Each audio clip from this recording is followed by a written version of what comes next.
I am a plant nerd.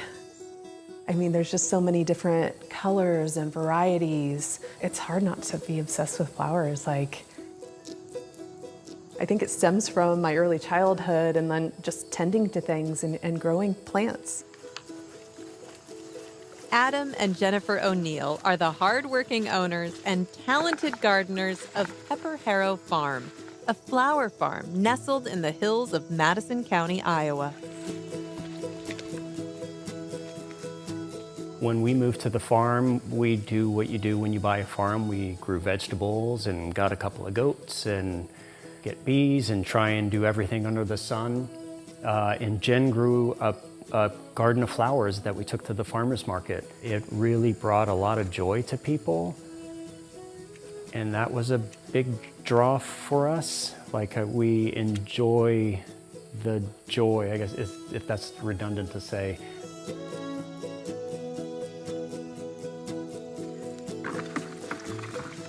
So usually in the morning we come out and we cut dahlias early in the morning to fill florist orders. The harder we deadhead, the harder we cut these old blooms off, the more the plant is going to want to produce more blooms for us.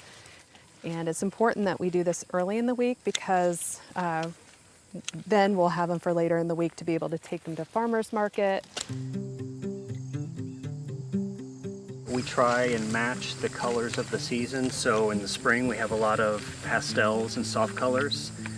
The summer, we work to have our bright colors, and I look for candy colors in particular because we like our bouquets to look edible.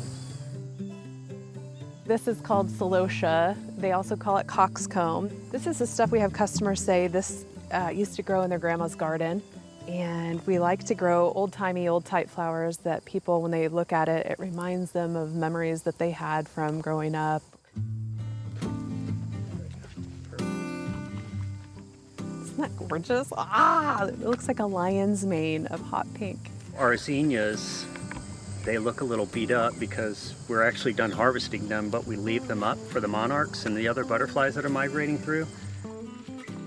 Adam and Jennifer are very conscious of how much they get from their land, and they're passionate about giving back.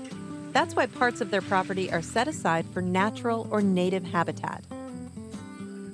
If we have milkweed that happens to pop up someplace randomly as a weed, we leave it. It makes people want to get outside. Yeah. I think we want to promote people to grow their own flowers, to have flowers in their yard, and to do some gardening. We love getting our hands in the dirt, and we love promoting others to do the same thing. Zinnias and sunflowers are probably the two easiest flowers to get started and grow, especially sunflowers. The O'Neills love sharing the bounty of their farm and their artistic flair. They welcome visitors to the farm for design classes and a variety of events.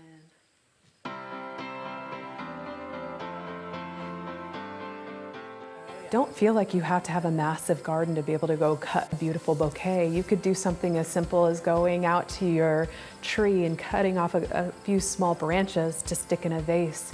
You know, there's just something very organic and natural about bringing the outside inside that just makes everything look amazing. So that's one of our favorite things to do. I think growing flowers is hard, but when we can have people come in and play with flowers, it really brings us a lot of joy, and we like to share that with people. And I think it's too inspiring too from a nature standpoint. I think it's just amazing to see these little tiny seedlings that you plant in spring, and then 2 months later they're blooming out. They're huge. They're blooming out, and it's just like, it's amazing.